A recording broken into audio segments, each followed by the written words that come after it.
Welcome to our study this week of Hebrews chapter 12, verses 1 through 17. My name is Scott Rainey. I serve with the Church of the Nazarene in the area of Nazarene Discipleship International, or NDI. This adult Sunday school video lesson is provided in collaboration between the Foundry Publishing and NDI. The Sunday school lesson is intended to support the local church's efforts to make disciples who make disciples. Please feel free to use this video in any way that helps your church or its families. When I was pastoring in Houston, Texas, back in 2009 and 2010, about 10 of the men in the church, including me, decided that we wanted to participate in an Olympic-sized triathlon. A triathlon includes swimming, biking, and running in that order. There are 3 different lengths of triathlons. The Olympic distance is the medium length. It consists of 1.5 kilometer swim, just under 1 mile, a 40 kilometer bike ride, just under 25 miles, and a 10 kilometer run, or 6.2 miles. The 10 of us trained for a year to participate in the race. As we approached the race, I found that transitions between the 3 disciplines were important to help reduce your time. For example, what clothes do you swim in? What do you wear when you ride the bike? And what do you wear when you run? If you have to stop the race twice to change clothes, this kills your time. So I began to research what people do to improve their times in the transitions. One of the things that racers do is wear what I can only call a onesie. It's a very lightweight one-piece suit that can dub for a swimsuit, biking clothes, and running wear. I must admit that I was a little concerned that 10 families involved on race day would forever have trouble with the mental image of their pastor in a onesie. In order to compete, I decided to take the plunge and wear the onesie. Racers often wear light clothing in order to swim, bike, and run faster. Some male swimmers will shave their legs in order to stop their hair from slowing them down. I did not do that. The most competitive athletes literally throw off everything that could potentially hinder their participation. Our passage for this week uses this very imagery to challenge Christians to endure the challenges of their Christian faith as a runner would a marathon. Let's look at these words from Hebrews chapter 12, verses 1 through 17.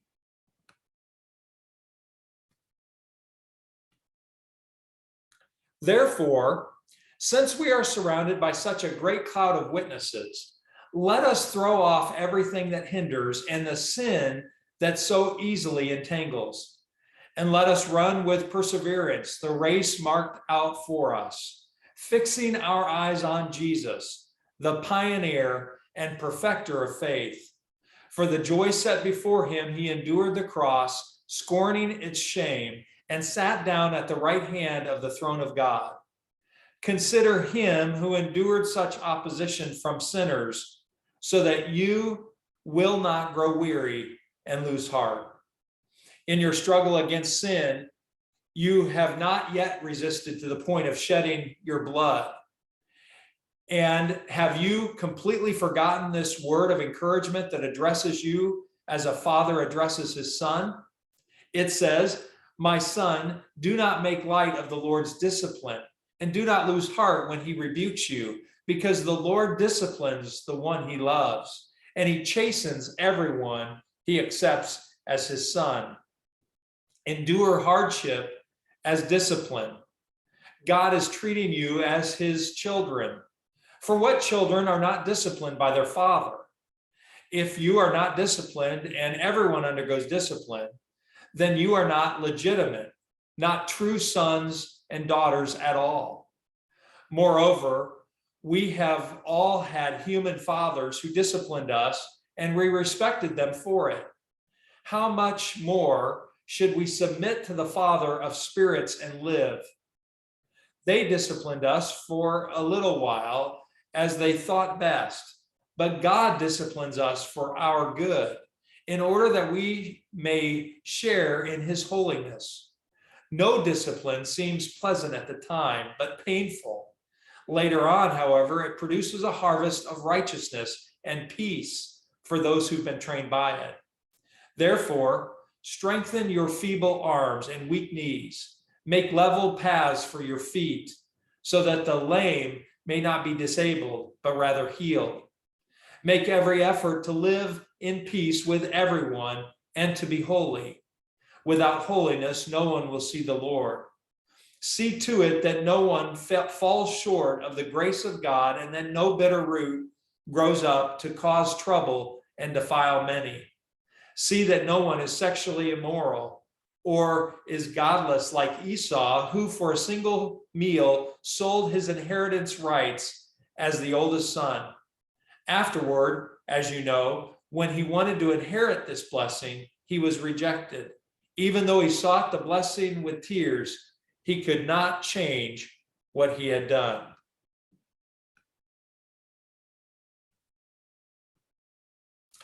As we've described in past weeks, one of the key concerns for the author of this letter to the Hebrews is to encourage Jewish believers to persevere in their faith in Jesus. All of Hebrews chapter 11 speaks of the heroic witness of the faithful Jews from the past.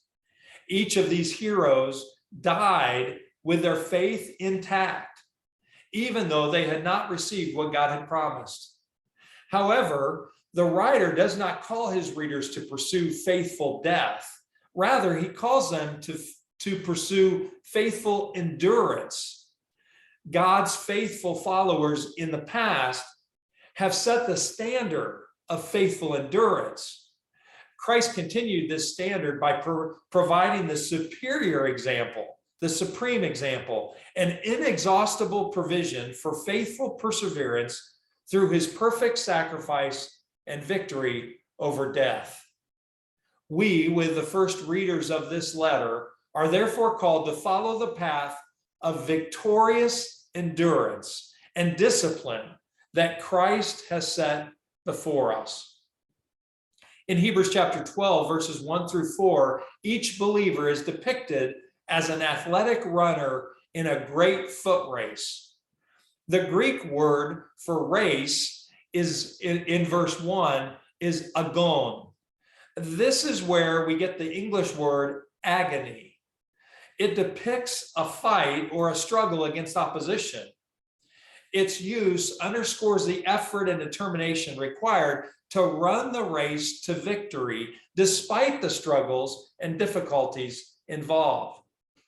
The crowds, or the great cloud of witnesses in verse 1, are those who've gone before and successfully run the same race we now run. These crowds are depicted as spectators in an arena cheering on the current runners. These faithful witnesses, as described in Hebrews chapter 11, were proof of the reality of the victorious life that is possible by faith in Christ. It is possible to persevere in the midst of trial and finish the race believing. The author gives us a few pieces of advice regarding how we're to run the race of faith with endurance. First, the author suggests throwing off anything that hinders and the sin that so easily entangles, verse 1. The imagery, as already mentioned, is that of runners who shed any restrictive clothing or body fat that might slow their progress. In their faith journey, runners must throw off sin.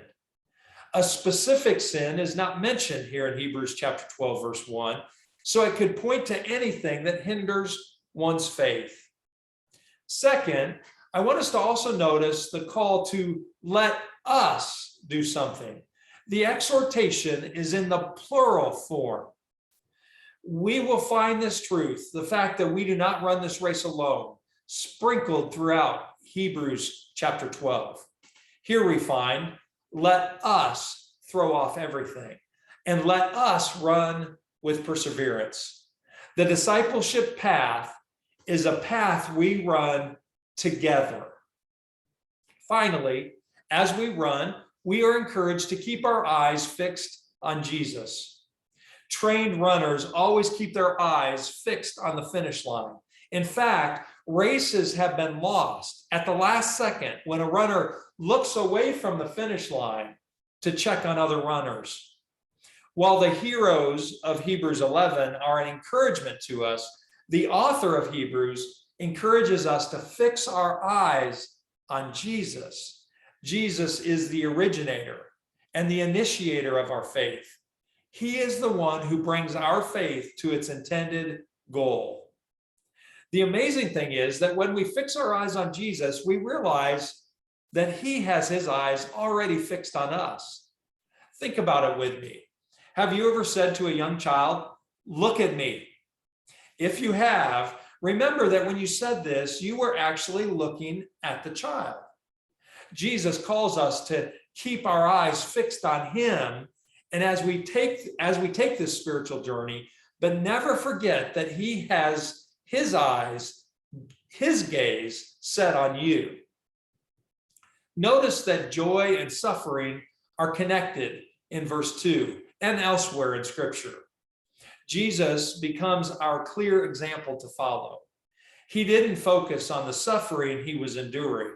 Instead, Jesus focused on the joy of the reward that awaited him on the other side of the suffering. He endured the cross in order to sit down at the right hand of the Father. The readers of Hebrews are encouraged to consider carefully the example of Jesus' faithfulness in the midst of suffering. I remember when I was experiencing a situation that included a really small amount of suffering and persecution. I had the thought, is what I'm enduring worth the stand I'm taking for Jesus? One of my mentors in ministry said to me, "Consider Jesus on the cross, Scott." I imagine that he wanted to come down from that tree. Thinking of Jesus suffering without any sin of his own encouraged me to endure through the much smaller suffering I was facing at the time. You see, I have not yet had to suffer to the point of death as Jesus did. To help his readers cope with their suffering, the author of Hebrews offers a different perspective on suffering.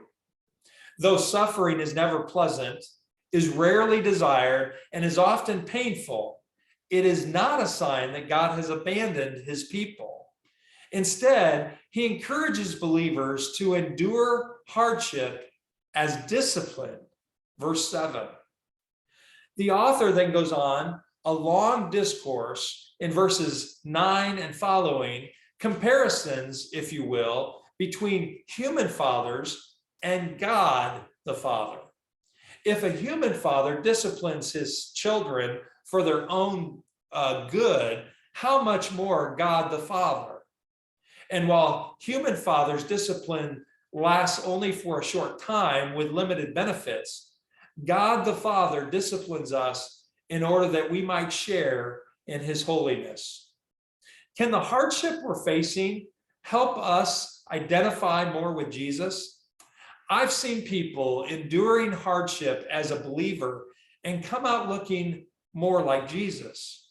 Hebrews chapter 12, verse 10 says, God disciplines us for our good in order that we may share in his holiness.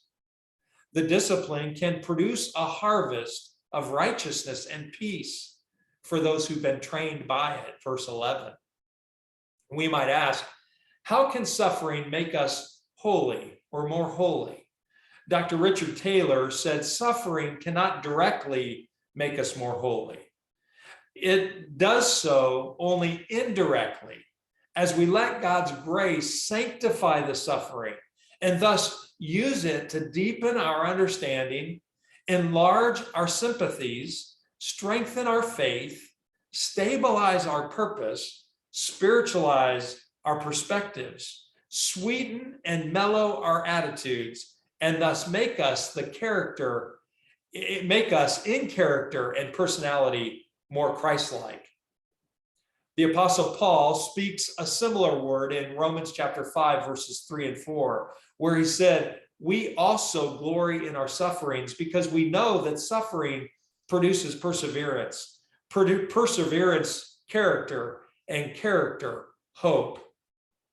An unknown author penned these words: out of the dark, forbidding soil, the pure white lilies grow. Out of the black and murky clouds descends the stainless snow. Out of the crawling earthbound worm, a butterfly is born. Out of the somber shrouded night, behold, a golden morn. Out of the pain and stress of life, the peace of God pours down. Out of the nails, the spear, the cross, redemption, and a crown. To be sure, God does not cause these sufferings, but neither does he simply make them go away. The reality is that God is with us in the suffering. We aren't going anywhere Jesus hasn't already been. He has blazed the trail for us. Many people get angry at God because they think he hovers over us, watching us suffer. Receive a new picture today, one in which God is not hovering over you, watching you suffer, but instead he's with you, running alongside you in the midst of the suffering. During the height of COVID-19 pandemic, sporting events, concerts, and other public events were canceled for several months. When they began to hold the events again, the spectators allowed at such events were extremely limited because of the contagious nature of the virus. For nearly a year, ball teams played to empty bleachers. Orchestras and bands played to empty concert halls. Teachers taught empty classrooms via video chat. Preachers preached into video cameras with no one else in the room. All of these people would affirm how incredibly hard this was. There's something about having others in the room with us that encourages us. As our passage for this week comes to a close, we return to the topic of community. We were never made to run this race alone. Hebrews chapter 12, verse 14 calls us to make every effort to live at peace with everyone and to be holy. Make every effort is literally pursue. We are to pursue peace with everyone, and we are to pursue holiness. Notice the clear connection between peace and holiness. Holiness has a profound impact on one's relationship with other people. We are called in Hebrews chapter 12 to not just be concerned about our own well-being, but to be concerned about the condition of fellow believers. Verse 15 says, see to it that no one falls short of the grace of God. Recently, I was blessed to be present at the National Black Nazarene Conference in Tampa, Florida. The worship leaders sang a particular song multiple times during the 4-day conference. The song was one I had not heard in the worship settings where I normally visit. The song is titled, I Need You to Survive. Here are the words. I need you, you need me. We're all a part of God's body. Stand with me, agree with me. We're all a part of God's body. It is his will that every need be supplied. You are important to me. I need you to survive. You are important to me. I need you to survive. I pray for you. You pray for me. I love you. I need you to survive. I won't harm you with words from my mouth. I love you. I need you to survive. With God's presence near us in the suffering, with a great cloud of witnesses cheering us on, and with others running with us, we can run life's race with grace, confidence, and endurance. Let us fix our eyes on Jesus. He has blazed the trail for us. Remember that God walks through tough times with us, and the discipline found in suffering can make us more like Jesus if we will let it. And never, ever run this race alone. We need each other to survive.